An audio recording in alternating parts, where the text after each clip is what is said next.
첫사랑은 삶을 영원히 정해버린다. 오랜 세월에 걸쳐 그래도 이 정도는 발견했다. 첫사랑은 그 뒤에 오는 사랑들보다 윗자리에 있지는 않을 수 있지만 그 존재로 늘 뒤의 사랑들에 영향을 미친다. 모범 노릇을 할 수도 있고 반면 교사 역할을 할 수도 있다. 뒤에 오는 사랑들의 어두운 그림자를 드리울 수도 있다. 반면 더 쉽게, 더 좋게 만들어줄 수도 있다. 물론 가끔은 첫사랑이 심장을 소작해버려 그 뒤로는 어떤 탐침을 들이밀어도 흉터 조직만 나올 수도 있지만 우리는 제비로 선택되었다. 나는 운명을 믿지 않는다. 이미 말했는지 모르지만 하지만 지금은 두 연인이 만날 때는 이미 많은 전사가 있기 때문에 오직 어떤 특정한 결과만이 가능하다고 분명하게 믿는다. 연인들 자신은 세상이 재설정되고 있고 자신들의 가능성이 새로운 동시에 무한한 것이라고 상상하지만 첫사랑은 늘 압도적인 1인칭으로 벌어진다. 어떻게 그러지 않을 수 있겠는가? 또 압도적 현재형으로 다른 인칭들, 다른 시제들이 있다는 것을 깨닫는 데는 시간이 걸린다. 그래서 나는 어느 날 오후 그녀를 찾아가고 있었다. 나는 3시에 그때면 그녀가 매일매일 당하는 도둑질이 끝나고 EPC가 돌아올 때까지 3시간 반이 남아있기 때문에 그녀가 침대에서 나를 기다릴 것임을 안다. 빌리지로 차를 몰고 가서 주차를 하고 더커스 레인을 따라 걷기 시작한다. 전혀 거리낌이 없다. 이웃들의 비난은 실제건 상상이건 많을수록 좋다. 나는 뒷문과 정원을 통해 맥클라우드 집으로 들어가지 않는다. 그들의 진입로로 들어가서 은밀하게 간통하듯이 가장자리에 풀이 난 곳을 밟는 게 아니라 공개적으로 자갈을 밟으며 걷는다. 빨간 벽돌집은 대칭 구조로 지어 중앙에 포치가 있고 그 위가 수전의 좁고 작은 침실이다. 포치 양옆으로는 4번째 줄마다 벽돌이 폭의 반만큼 튀어나오게 쌓아 멋을 부렸다. 지금 보니 손과 발을 얹을 수 있는 유혹적인 5cm다. 밤도둑 애인? 뭐 어떠랴. 뒷문은 나를 위해 열어두었다. 하지만 포치를 향해 걸어가다가 애인의 자신감이 흘러넘치는 바람에 출발 속도만 충분하다면 벽 3m 정도는 뛰어 올라갈 수 있을지도 모른다고 생각한다. 그러면 포치 위에 가장자리에 납을 두른 납작한 지붕에 올라가게 될 것이다. 나는 허세, 열의로 가득 차 쓸만한 눈과 귀에 상호 협조에 힘입어 지붕을 향해 달려간다. 별거 아니군. 이제 나는 여기 있다. 순식간에 납 테두리에 웅크리고 있다. 내가 꽤나 시끄러운 소리를 냈는지 수전이 창으로 다가와 처음에는 경악하다가 이어 기분 좋게 놀라며 환희해졌는다. 다른 사람이라면 내 어리석은 행동을 비난하고 그러다 머리가 깨질 수도 있다고 말하면서 두려움과 보호하는 태도를 한껏 드러내며 호들갑을 떨었을 것이다. 간단히 말해서 내가 죄를 지은 어리석은 아이라고 느끼게 했을 것이다. 하지만 수전이 하는 일이라고는 창문을 활짝 밀어 올리고 나를 안으로 끌어들이는 것뿐이다. 문제가 생기면 언제든지 똑같은 방법으로 나갈 수 있어. 나는 숨을 헐떡거리며 말한다. 그거 재미있겠네. 내려가서 문을 잠글게. 늘 사려 깊다니까. 수저는 말하며 자신의 싱글베드 속으로 돌아간다. 그것도 사실이다. 나는 실제로 사려 깊다. 그것도 나의 전사의 일부였다. 그런 생각이 든다. 하지만 그것은 또 내가 조은에게 말할 수도 있었던 것과 관련이 있기도 하다. 수전에게 도움만 된다면 나는 어른이 될 각오가 서 있다는 것. 나는 어린아이이고 그녀는 중년의 유부녀다.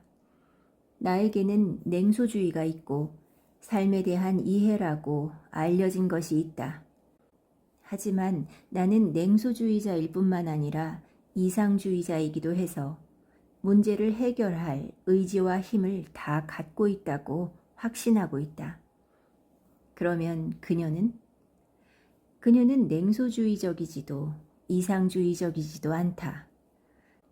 그녀는 이론화라는 정신적 난장판 없이 살아가며 각각의 사건과 상황을 오는 대로 받아들인다.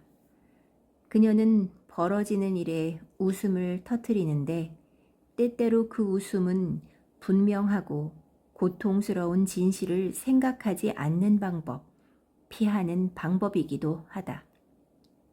그러나 동시에 나는 그녀가 나보다 삶에 더 가까이 다가가 있다고 느낀다. 우리는 우리의 사랑에 관해 말하지 않는다. 그냥 그게 논란의 여지 없이 거기에 있다는 걸 알고 있다. 그것은 그냥 그것이고 모든 것이 불가피하게 또 정당하게 이 사실로부터 흘러나온 것임을 우리가 늘 너를 사랑한다 라고 되풀이하여 확인하는가? 이 거리에서는 자신있게 말할 수 없다. 하지만 뒷문을 잠그고 나서 그녀가 있는 침대로 들어갈 때 그녀가 소곤거리던 것은 분명하게 기억한다. 절대 잊지 마. 가장 취약한 지점은 늘 정가운데야. 그리고 조은이 양어지에 콘크리트 담장 기둥을 박듯이 우리 대화 안에 던져 넣은 그 단어가 있었다. 현실성. 나는 그동안 살아오면서 결혼 생활을 그만두지 못하는 친구들, 계속 바람을 피우다 중단해버리는 친구들, 심지어 때로는 바람 피우는 일을 시작도 못하는 친구들을 보았는데 모두 똑같은 이유를 내세웠다. 그렇게 하는 건 전혀 현실적이지 않아. 그들은 지친 목소리로 말한다. 거리가 너무 멀고 기차 시간표가 편치 않고 일하는 시간이 맞지 않는다. 그 다음에는 주택 저당, 자식, 개 이야기가 나온다. 또 물건들의 공동 소유 이야기가. 레코드 모은 걸 정리하는 일을 도저히 감당할 수 없어. 남편을 떠나지 못하는 여자가 나한테 그렇게 말한 적이 있다. 사랑의 첫 전율을 느끼던 시절 남녀는 그들의 레코드를 합치고 겹치는 것은 버렸다. 그렇게 꿰맨 모든 것을 다시 푸는 것이 어떻게 실현 가능한 일인가. 그래서 그녀는 그대로 머물렀다. 시간이 좀 지나자 떠나고 싶은 유혹은 지나갔고 레코드 수집품은 안도의 숨을 내쉬었다. 그러나 당시 나에게는 나의 조건을 절대화했기 때문에 사랑은 현실성과는 아무런 관계가 없는 것처럼 보였다. 사실 반대쪽 극단에 있었다. 그런 진부한 고려의 경멸을 드러내는 것이 사랑의 자랑거리 중 하나였다. 사랑은 그 본성상 파괴하고 격변을 일으켰다. 그러지 않는다면 그것은 사랑이 아니었다. 당신은 나이 19에 사랑에 대한 이해가 얼마나 깊었겠느냐고 말할지도 모르겠다. 법정에서라면 그런 이해가 책 몇 권과 영화 몇 편, 친구들과의 대화, 어찔한 꿈, 자전거를 탄 어떤 소녀들에 관한 가슴 아린 환상, 내가 잠자리를 함께한 첫 여자와의 4분의 1쪽짜리 관계에 기초하고 있었다고 편결할지도 모르겠다. 하지만 나의 19살짜리 자아는 법정의 편결을 바로잡을 것이다.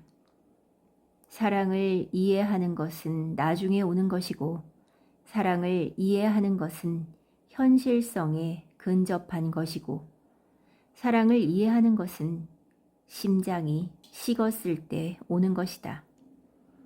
모아지경에 빠진 A는 사랑을 이해하고 싶어 하는 것이 아니라 그것을 경험하고 싶어 하고 그 강렬함, 사물의 초점이 또렷이 잡히는 느낌, 삶이 가속화하는 느낌, 얼마든지 정당화할 수 있는 이기주의, 욕정에 찬 자만심, 즐거운 호언, 차분한 진지함, 뜨거운 갈망, 확실성, 단순성, 복잡성, 진실,